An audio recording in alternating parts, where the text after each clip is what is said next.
My side mirror reflected a different sky, one with no stars. I noticed it first on a stretch of highway I had driven countless times, the kind of road that cuts straight through forested hills, asphalt slick from an earlier rain. The real sky above was faintly clouded but sprinkled with pinpricks of stars, a pale moon sinking behind the treetops. I glanced at the mirror to check for headlights, and froze. The reflection was wrong. Black. Absolute. Not the soft indigo of night, not the scattered points of light from distant galaxies, but a void. The trees along the roadside gleamed faintly under my headlights, yet in the mirror, their outlines were indistinct, swallowed by a featureless darkness. The curve of the road behind me seemed to stretch infinitely, disappearing into that emptiness. I told myself it was a trick of the glass, a smear of condensation, maybe a shadow of clouds. I rubbed the side mirror with a sleeve. Nothing changed. The black sky remained, unbroken, silent. A cold prickle ran down my spine. My fingers gripped the wheel tighter. I focused on the road ahead, listening to the hum of the tires on wet asphalt, the faint whistle of wind through the open treeline. Everything sounded normal, too normal, unnervingly so. No distant insects, no far-off animals. Just the steady vibration of the car. I kept stealing glances at the mirror. Each time, the reflection lingered a moment longer than it should have, delayed by a fraction of a second. Sometimes the curve of my headlights bent strangely, casting shadows in the mirror that didn't exist outside it. I tried to rationalize. Maybe it was fatigue, my eyes were strained from hours of driving through darkness. Maybe it was rain distorting the glass. But then I saw movement. Not a shape, not a figure.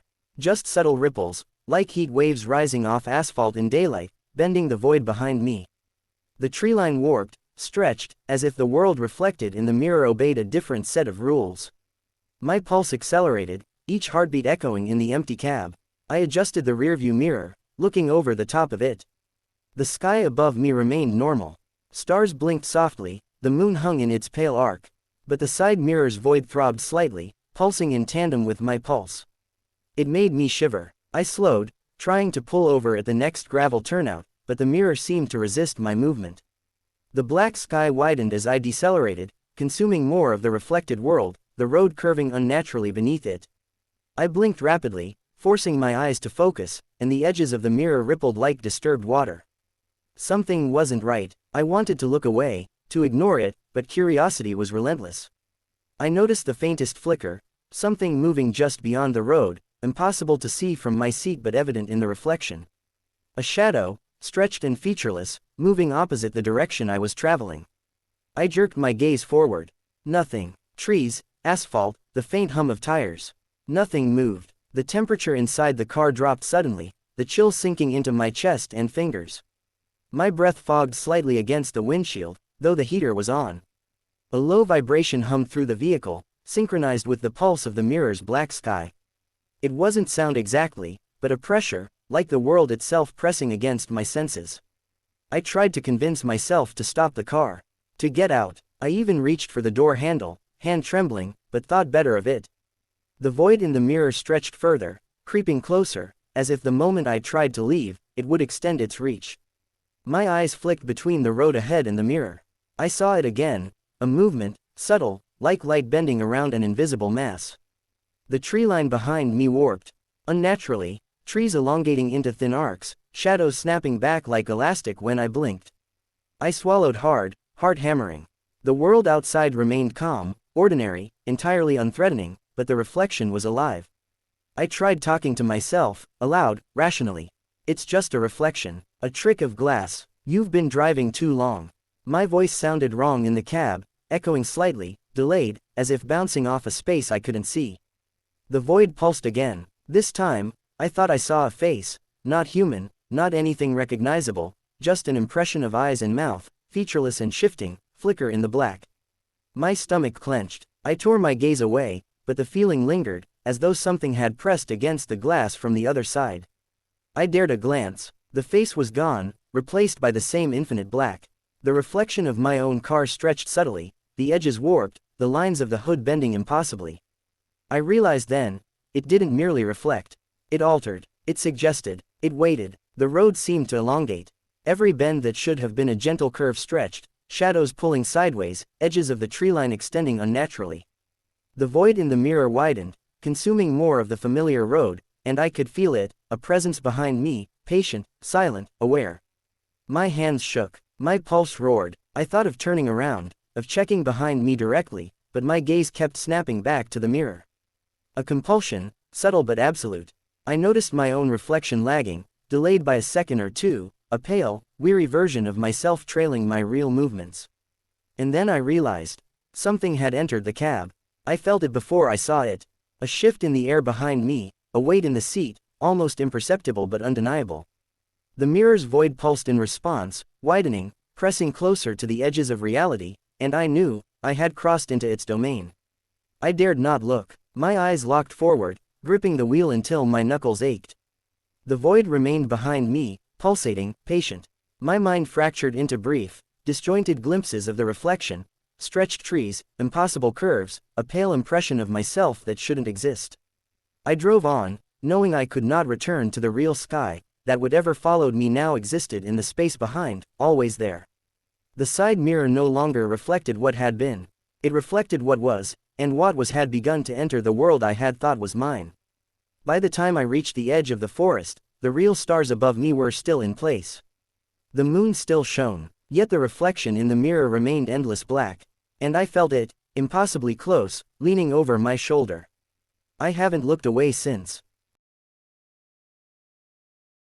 A cyclist appeared ahead, pedaling backward yet moving forward.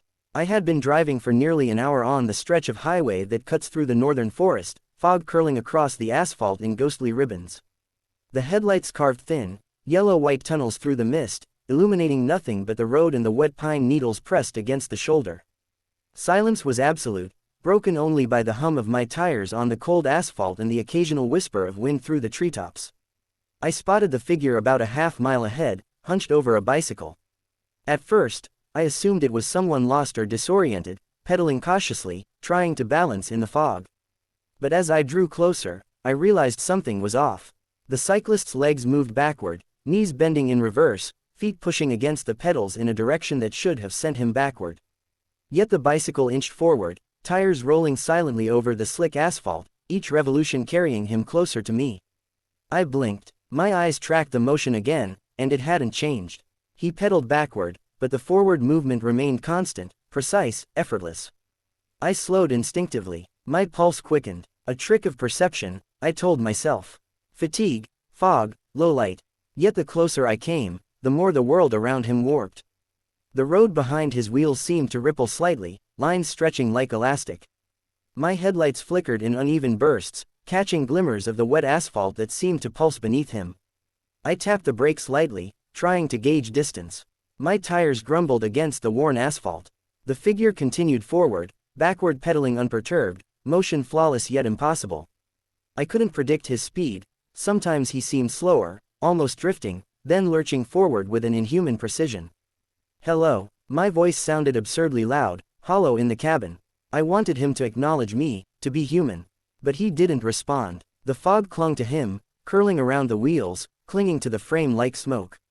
His face was obscured by shadow, only the faint gleam of light off his helmet suggested a human shape. I tried to look away, to avert my gaze, but my eyes kept snapping back. The motion was hypnotic, the way his limbs contradicted reality while the bicycle obeyed it. Time seemed to lag. The road behind me stretched unnaturally, the forest edges bending slightly, shadows elongating with each blink.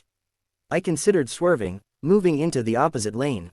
But the yellow lines rippled under my headlights, bending subtly around the cyclist, as if the asphalt itself respected his path. The tires of my car made a faint echo, yet the sound didn't match the distance between us, it lagged a fraction of a second behind reality.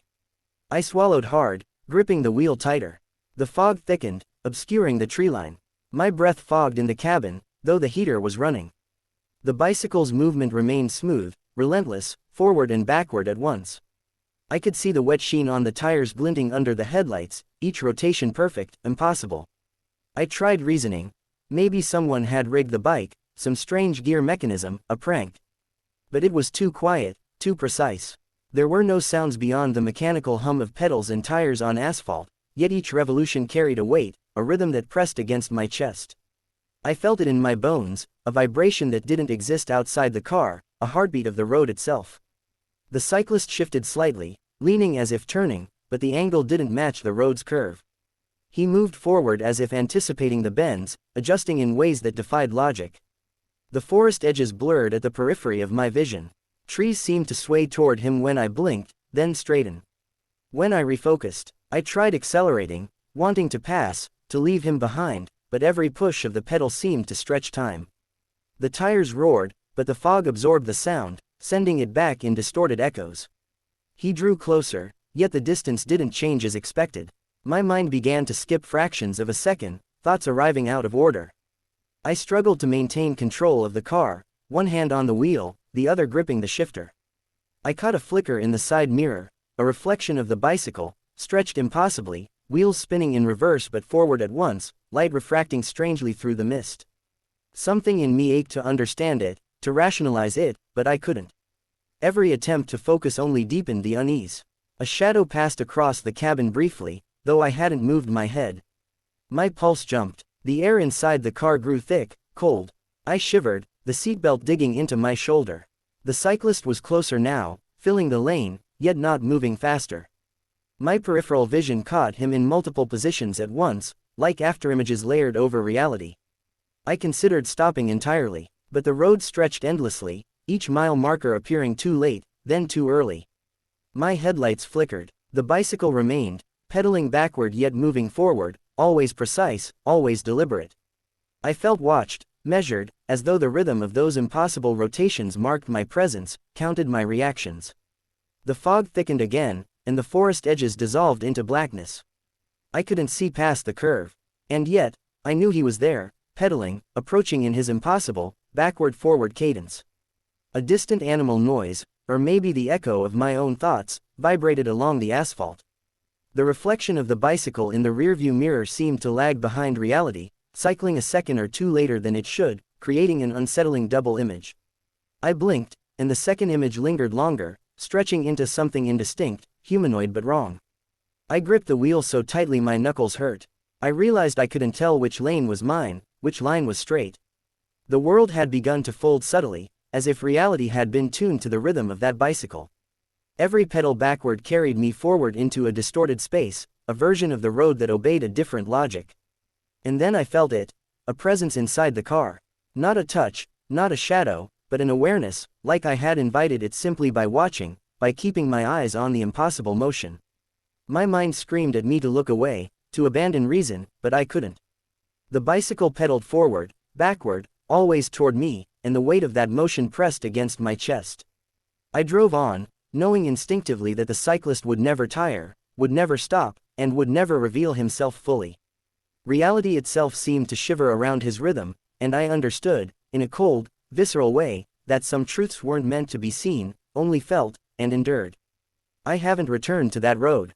I haven't dared, and sometimes, in the corner of my vision, I still see backward pedaling wheels, moving forward, counting, waiting, measuring. I don't know if I ever truly left.